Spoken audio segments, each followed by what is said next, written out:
Imagine having godly physiology and being like a deity like Kratos and can just heal on the spot just by concentrating because of his power. He's a being that apparently can't even end his own life. If he can't die from stuff like this, what hope do you have, right? A being that can match skyfathers like Zeus, overpower his own father, even catching the blade of Olympus with his bare hands to overpower him like that. And you're going to see more strength feats the longer this video goes.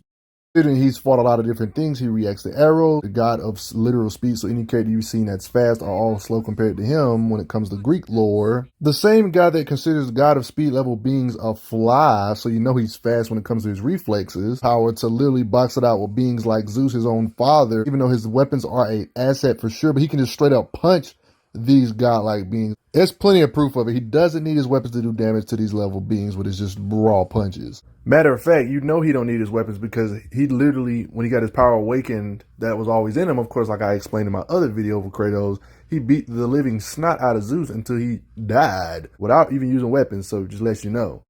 But that's Kratos. Let's get this video started. Kratos is more epic than ever, but have you ever wondered where the heck did a lot of other Kratos' versatile abilities went? In the new game, they actually kind of answer that question. Any chance you could recall some of that magic? No, I have tried. Magic is bound to the earth. When your homeland died, your powers probably went with it. Well, probably for the best. Let the past stay in the past and all that.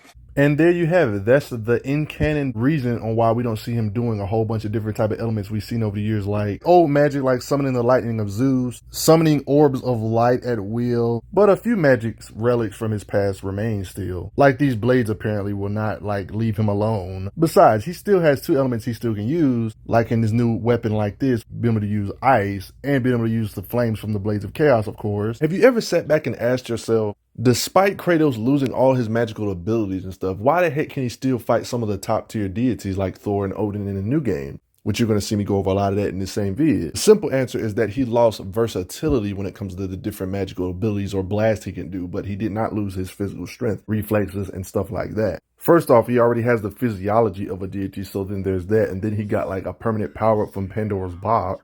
This is back when he could actually summon lightning at will. He literally opened the Pandora's box itself, which gave him a major power-up that seems to be permanent. He opened Pandora's box here, and it was empty because he had already absorbed it, just didn't awaken its power yet. Opened it within himself, literally. He had it here, but he apparently releases it to the world or whatever. He went from needing the Pandora's box to beat Ares to literally defeating the king of Olympus, so he had to have some power-ups that were permanent on the way. Like this is an implied power-up too that was possibly permanent when he stole Hades' weapon and took his soul to get more stronger, because it's implied in the lore. This makes him even more insane because he absorbed the soul of Atlas, Hades did, and Kratos beat him and then absorbed his soul, plus Hades, both. And it is confirmed that when he absorbs the souls, it makes him stronger. So Kratos technically absorbed Hades' soul, and this is what Hades did to Atlas. Not to mention how strong Atlas is, just makes it even worse. That's why Kratos is strong as heck. With that being said, I pretty much made videos about covering his magical abilities in my other videos anyway, so I will not be focusing on like magical abilities he's had from the past, but kind of focusing on the things he still has in current time. Like his godlike strength he never lost because of his physiology, his reflexes, stuff like battle tactics, combat IQ, stuff he still kept over the years. But how strong is he? You guys are probably tired of me answering this question because we all know he's strong, but he still does the standard thing of battling all types of huge creatures because he still has his godlike strength after all these years. He's still strong enough to hold them off with his bare hands, no matter his age. Throughout the years, he had a lot of blessings of other magical abilities, but the one thing he got from his physiology without being blessed by other gods was literally his physical strength, so it makes sense that he kept that power. I mean, when your dad is Zeus, it only makes sense. It would be weird if he just lost all his strength just because Zeus died. Doing stuff like this with his raw strength, it should be light to him considering all the Titan type beings he's faced in the past, which I'm going to show in a couple seconds.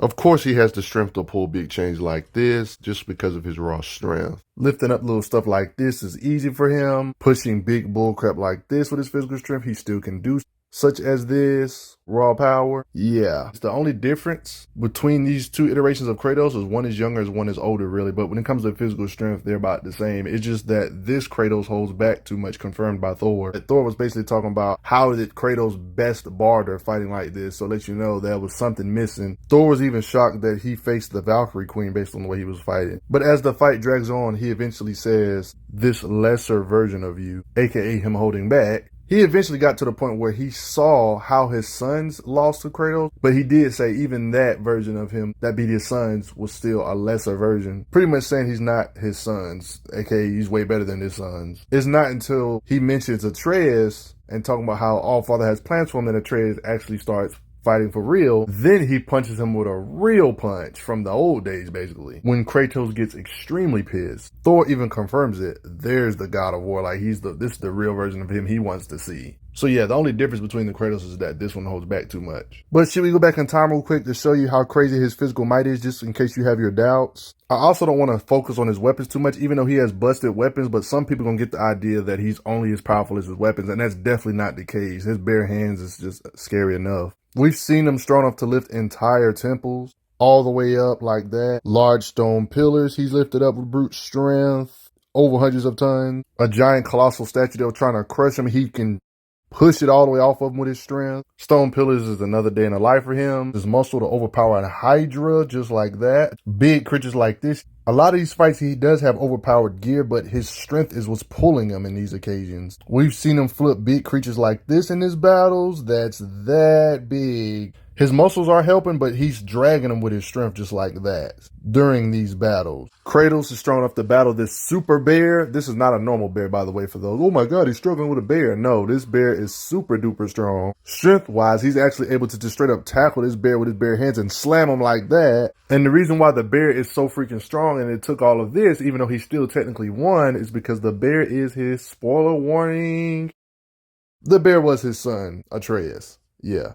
Do you remember the Titan Gaia, the ever-present mother of Earth, aka the living embodiment of Earth itself? Poseidon was messing up Gaia in this particular occasion. Kratos was able to overpower this same being that was really messing up the mother of Earth, Gaia, that badly with his brute strength. You remember Hades, who's also ridiculously strong, that can do this to mountain-sized, skyscraper-sized titans like this with his raw strength? Kratos basically showed he can outmuscle him, got in a literal tug of war while he's battling, showing his power that way. I mean, look how he physically did Hades, bro. That's some strength for you. We already know Hades has overpowered a Titan before with his little soul haxy weapons, but what about Kratos himself getting in an actual fight or outmuscling Kronos, like when Kronos was literally trying to crush him between his fingers? Look how small Kratos is, smaller than a fingernail compared to him. A mountain size for real. You're probably thinking Kratos only overpowered his fingers. That's not really a big of a deal, so Kronos wasn't using all his strength right here. Well, I would like to beg to differ. Kronos literally tried to treat him like a fly and smash him between his hands like that with all his strength, not just overpowering his fingers. And you can see Kratos is using his muscles to overpower him literally physically.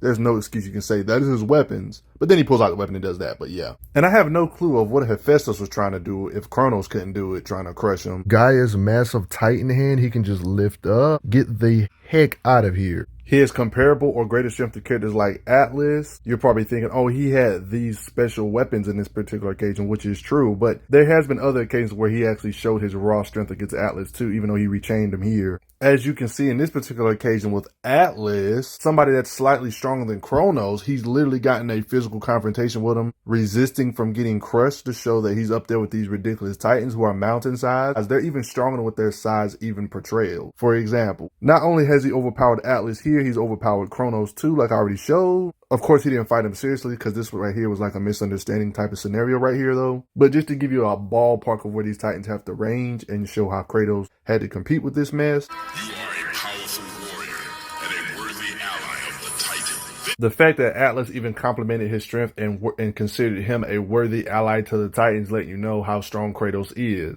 even compared to his mighty strength. You probably didn't know Kronos' dad was one of the primordials, cosmic S-type being, and Kronos took on his dad. So here's Kratos, his small body overpowering a being that's this big that boxed it up with his dad that's literally created the universe. As stated, the universe, because he gave life to the universe, the father who created it, aka him, father of the universe, this guy is, and this guy boxed it out with him. So Kronos has universal type strength to be able to fight his dad, who's literally basically the creator of the universe, who's kind of is the universe. Based on scans like this on the primordial fight flashback type of scene in Chains of Olympus, you can see like everything being created after like their cosmic type of battle with other primordials. Like, don't tell me that don't look like a Big Bang and that he don't look like some doggone universe with stars in him and stuff. Kratos has overpowered beings like this. physically. When you look at the weapon descriptions of this universe, which are not even the strongest weapons in the game's universes overall, you got weapons like this that are confirmed canon in the lore to be able to have the strength to bear the weight of the cosmos, aka universe, on it with its power. The Hyperion Spear and the weapons and stuff are canon. So remember back in the old game with Atlas completing his task after kidnapping Helios and getting his power for his own, getting the power of the sun in his hands on top. Yeah, Helios is that strong. Atlas was literally going to destroy the pillar that holds the world. Said once the pillar is destroyed, the world will revert into chaos, aka before like the universe existed type of thing. Yes, the plan was to end all of creation. Kratos basically quite literally has the strength to support the weight of an entire universe-sized structure. He pulled up on Hercules and can match his strength and even beat him, the same guy that's implied to have myth type of feats like holding up the entire heavens. That says a lot about Kratos' raw strength, his labors. If Kratos was only his weapons, he wouldn't be punching him like that and then use a weapon to disarm him. Overpowered Hercules and beat the living snot out of him. The game seems to heavily follow the Greek lore when it comes to different feats that they have, but it might have just happened off screen when it comes to Hercules and the stuff he did when it comes to labors, because the game even mentioned it. The game even mentioned it too about him holding up the sky and stuff of that such. When it comes to Atlas and stuff, Hercules and them should have similar lore. Hercules had to do such a labor as well. In the original lore, they even said how Atlas passed over his chore to Hercules to hold the sky for a little bit to get the apple, while Hercules was stuck in Atlas's place.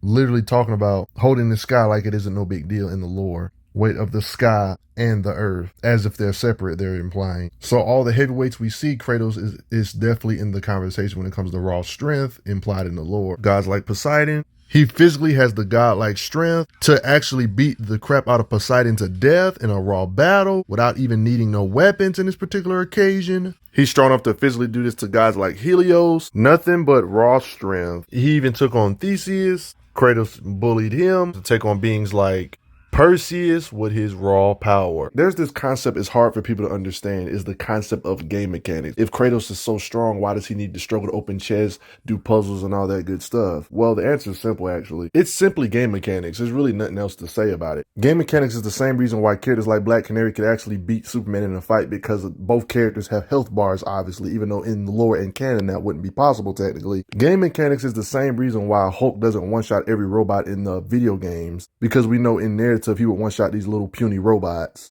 Game mechanics is the reason why characters that are god of speed level characters like Hermes don't look like they're moving that fast in gameplay, so the player can actually keep up with in gameplay mechanic wise, but he would realistically be moving too fast for the eye to see, like in the lore or narrative, or if they was to make it in the movie, they would have Hermes moving too quick. I know for people that are not used to analyzing stuff like this, find it hard to understand how can you tell whether something's game mechanics or a part of the lore. I will admit it will take a little bit of critical thinking to really narrow it down, because not every game spells it out for you really easy. Especially games like God of War, where it's extremely immersive. Sometimes you can't tell whether they're talking in a game mechanic way or they're talking about the actual lore of the thing, because they kind of blend them together. Like, I'm gonna be honest, moments like this really just straight up just doesn't make no sense. Stating Mjolnir can't bust through some average ice, implying Kratos can't just punch his way down there. I know this could get confusing for people. Oh, if he's so strong, why can't he bust his way out of there? This simply just doesn't make sense, and is more than likely a game mechanic, even though they never straight up said it, obviously. Critical thinking will tell you, based on Kratos' history of beating gods,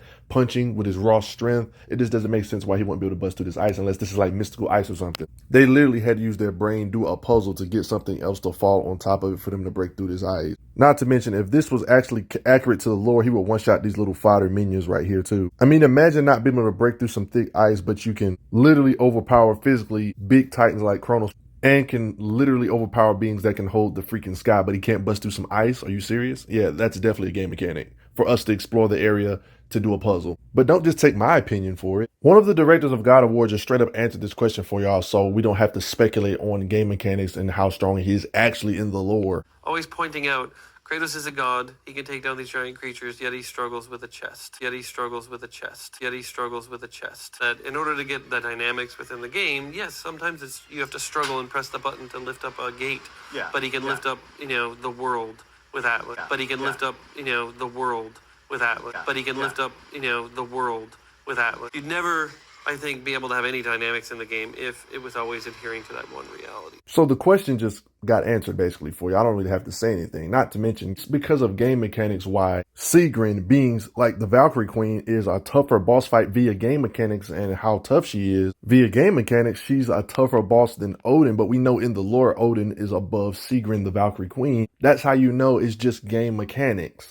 I know it takes a little critical thinking, guys, but it's not that hard to figure out once you get used to it. This is how it would actually look if he was fighting these normal villains. One shot, one shot, one shot. Some of these beings would be tough for him, just not these normal villains. Like the guys like Odin and Zeus, they're not getting one shot by Kratos. They would actually be a fight for him. Another good way to tell what's game mechanics or not is to check and see if those puzzles that you supposedly see him do in the games are in the actual comic books as well. Spoiler warning, they're not. In short, the puzzles are not really a part of the adventure, but stuff like his super strength, his Leviathan X, are stuff that's canon to his lore. And pretty much anything related to him showing off epic or bad age super strength is technically a part of the lore. Are these Norse type of gods up there with the God of War, Greek lore stuff that we saw in the older games? One could argue they're even better when it comes to flashy type of feats in lore. For example, the whole birth of this Norse multiverse, the 9 realms, has cosmic-ish stuff about it anyway. The first giant to ever exist in this universe or multiverse, Ymir, even stated here, Odin is the one that carved him up to form the realms out of his body. They even talk about the lore right here on how Odin betrayed Ymir, the first giant, Odin stabbing him. At the very beginning, there was this great void. No realms or nothing, but just primordial forces alone. Primordial forces like fire, ice, they're in the void. They met and produced. They formed water, a mystic lifeblood of something entirely new. From this is how Ymir took form and became a being of pure creation and chaos. Mother and father to all that came after. Every god, man, beast came from Ymir's flesh. So Odin and the Aesir, for example, felt themselves superior. So they said, nah, you can't be the father of everything. I'm about to be the father of everything. Because they was the ones that was wanting to hold dominion over creation. And that's what Odin pulled up against his creator and took care of the first giant that was a being of pure chaos and creation. And that's how he made the realms. This is just the beginning of getting into how strong these Norse mythology gods are that Kratos has to compete against. Odin, Thor, blah, blah, blah. Just letting you know. In more recent-ish type stuff, he still has his godlike strength. He hasn't lost it. You remember this gigantic hammer type structure right here? He has the strength to support that weight of that same hammer. Use his physical strength to literally yank a big creature out with his blades, using them as support just like that. It's proven that he can match gods like Thor, and even one could say straight up best them and get the advantage over beings like Thor with his raw strength. This crater that's this big is a result of their weapons colliding with one another to show the collateral of their battle. Frozen lightning bolt. It's only natural when you can lift this much weight or is this freaking strong. Of course, he can punch or strike ridiculously hard weapon or without weapon. Pulls this dragon into something else with his raw strength. With some leverage, he can pull it. Strong enough to hold its mouth open. Ridiculously large boulders like this. He has the strength to lift it up. Not only is he strong enough to help this bridge go back in place, but he's strong enough to actually help push it with his insane levels of strength. The whole entire bridge is turning because he's that strong. When he matches other guys like Baldur, who are ridiculously powerful in their own right, the environment itself starts splitting apart. They made their own canyon, like splitting the mountainside up with just a contest of strength of these two exerting their power. You can literally see the environment breaking apart around them just from these two clashing with their strength. Even when he's facing Norse mythology type of character. During his fight with him, he also shown that he can make weapons out of the blue, and big thick bullcraps like this he can tilt over with ease. Even in newer stuff, he's fought in mountain-sized things like this giant corpse that was possessed by Freya. He's not only done that in them older games, but he's also shown that he has the strength even now to do stuff like this. The weapons that he currently has are still powerful, like the Leviathan Axe. Even though he obviously doesn't need the weapons to be a threat, physically he's a beast, even being able to hang with gods like Thor in Norse mythology, but he also has a weapon that can match Mjolnir of this universe, and he also wields a shield like in his old days where he used to have a golden fleece, but he also wields the famous Blades of Chaos. His blades can do this to a giant tentacle monster kraken looking thing. They can slice through stone and marble. How buttery they can cut through thick steel like that though. You know his gear is busted when you look at the thick steel. He can just slice through it like butter. They can still do the job. even in today's time in Norse with these blades. Battling Balder in a slugfest and just raw concepts of strength, or if you want to add in weapons to it as well, can still match beings like this who literally knocked out the giant snake that is this big from the inside. That's how it looks from the inside. Balder was able to punch. It's so hard to make shockwaves in the inside of his body like this with a couple of blows. Literally confirmed that he can damage the planet-sized snake. Even when Atreus was young and didn't know he was a deity yet, they was able to take on 2 sons of Thor, and he's physically overpowered them and disarmed them like that just to take care of him like that. Even when one of them was spamming abilities, all that did was make him piss for 2 seconds, and he was just completely getting overwhelmed, even with all these attacks coming at him. To the point where the game wanted you to know that it was definitely a one-sided battle for the Sons of Thor wasn't ready for him. I see why my sons fell to you, but he's in a totally different class from his sons. He pretty much says that he's not his sons, meaning he's way stronger than his sons. So we know current Kratos is as strong as his past self when it comes to brute strength, maybe not counting some of his better weapons, but back in the day. But we know for a fact that in order for any of these guys to even be able to give Kratos a challenge based on all the stuff I've showed you about Kratos' strength, they have to technically be somewhere in the league of Zeus and Hades and Kronos and the Titans that are already brought up in this video. So that's already that off gate, but then they got their own feats and lore in this universe too to really explain how strong Thor is, Kratos taking him on. Matter of fact, when facing Thor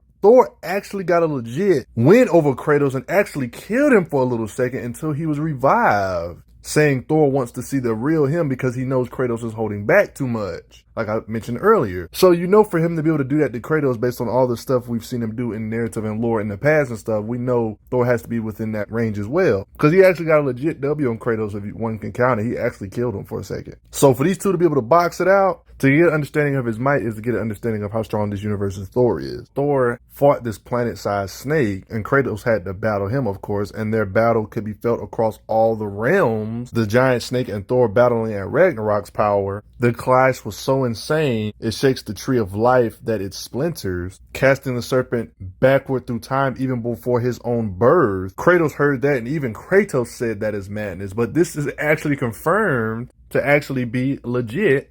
It literally showed that scene happen during Ragnarok during the game of Thor fighting Jormungandr the giant snake, to where their attacks was so monstrous. Like you can see them literally fighting during the game, so that wasn't an exaggeration about that statement, him shaking all the realms, and did that to send him back in time because he disappeared just like the prophecy said. They even talk about the World Serpent again after those events to really confirm it even more in the new game to show that it wasn't an exaggeration, saying that the legend was true about the blow Thor sent Jormungandr straight back in time. They said this in Ragnarok, the new game, to really confirm that that was not just a theory. So even if you want to believe all his feats up to this point was bullcrap, well, the newer game just kind of gave him a new fresh set of feats, not even counting his Greek flashy looking feats. So Kratos fought this version of a Thor that had powerful blows that shook all the universe's 9 realms, at least 9 planets, at the bare bones minimum was shook. So this Thor basically shook something that transcends time, transcends space, as stated by Freya. They even talk about here that this is only an artistic representation of the world tree. The world tree is too big to be in this like literal room. Said it's an artistic representation of it. So for those saying, "Oh, this is a small world tree," like no, this is the artistic only. Saying it's much more than this. This same tree supports all of creation, life energy interwoven into the tapestry of life, birth, growth, death, rebirth. So it transcends time. Every strand of it transcending time, transcending space. Everything comes back to the tree of life. And him and the serpent battled and did this much damage, and Kratos boxed it up with this same Thor pretty good the whole game. Every splinter of the tree of life transcends time and transcends space. And then there's the matter of beings like Surtur in this universe when it comes to his power level. I mean, this is the same being that's responsible for all the suns and stars and all the realms, apparently, in this multiverse. Cosmic is type of being. It's even stated in the lore, bringing heat to the cosmos, making the sun from his primordial flame, has enough power to leave their realm in ash and ruin, the source of fire itself, and all the sun and stars, based on legends about the dawn of creation. He's the reason for all the suns and stars in the whole 9 realms, universes worth of stars. I mean, this isn't necessarily Kratos or Thor in them's feats, but just to give you an idea of the over-the-top stuff that we see in this universe, talking about how they managed to stuff the moon inside of a box. Stuff like that is so goofy and over the top, you wouldn't expect it to be based on these game mechanics. Notice how they say primordial beings. And narratively speaking, the new game confirms that they did take on the Valkyries. Yes, for those that thought it wasn't canon, he actually did take on the Valkyries to let you know get murked. And by the way, this cosmology is big because there are forces that are older than Odin. And you guessed it, Kratos has even fought Odin, the same Odin that carved up the first giant to form the realms from his freaking body. Ymir, a being that took form and became a being of pure creation and chaos, mother and father to all that came after, even the deities. Every god, man, and beast came first from Ymir's flesh. This same Odin that Kratos boxed it up with took arms against the creator of everything, put his lifeblood with his spear from his torn flesh. He made the realm of Midgard for his own. That's how he came up with the name Allfather, as if he was the main creator and not the creator's destroyer. And this is the area in the game when they talk about where he killed Ymir. It was more a force of nature, a vessel of power. Even I gotta admit though, Odin was a lot for even Kratos to handle, to the point where he ate this attack and even had Kratos stuck in place for a hot second to where he couldn't move like this. Yeah, they pretty much gangbanged Odin, but the fact that 3 of them was enough to take on the Allfather, being that taking over primordial forces and stuff like that, is impressive as heck. So you know Kratos is a beast for it. So Kratos is constantly matching and overpowering cosmic-esque type beings, not just mere planet busters. They're leagues above planet busting level when it comes to punching power, lifting power, all that good stuff. We know he was able to overpower, tag, and keep up with beings like the Sisters of Fate. When it comes to his fighting speed and stuff, he's faced beings of all kinds, beings that can kind of teleport or warp around the battlefield during fights. So he does have ridiculously good reflexes regardless of it, being able to react to this mess. I've actually got a whole video talking about Kratos' speed, so go watch that video on top of this one. I already went over his healing a little bit earlier, but if he concentrates, he can heal in rapid succession. His godlike physiology and healing is why you see him get stabbed like this legitly and he doesn't automatically die, and he doesn't even really have to put no bandages on afterward. And believe it or not, Kratos and Freya, they actually worked together to take on the Valkyrie Queen, but that's none of my business. Did you guys know Kratos was this strong? Taking on like beings that are a part of the universe, cosmic primordial forces type strong. Kratos been able to support the weight of the cosmos on his back, punching power to shake the entire universe, punching power to shake multiple universes, competing with strength with characters like Thor, Odin, and etc. in the new continuity, even in the Greek lore type stuff. It's just too much evidence of it. Even if you want to say some of these feats don't count, he just has too many of them for all of them not to count. You know what I mean? Respect him though. He might not have all the different elements he used to have like lightning and stuff, but he can still use wind type of manipulation depending on the different weapons and his fighting skills with his melee weapons as well. He also knows how to use a shield, a Leviathan axe. They can make ice manipulation, just like that with skills. And of course you got the standard Blades of Chaos that has fire manipulation. Before I get going, I have to say thanks for the donations, everybody. You gotta respect Kratos. He's ridiculously powerful. I'm glad you are enjoying your time on the channel. Make sure you check out the playlist on the channel to see other How Strong videos. If you like what this channel is offering, make sure you hit that subscribe button, and I will see you guys later.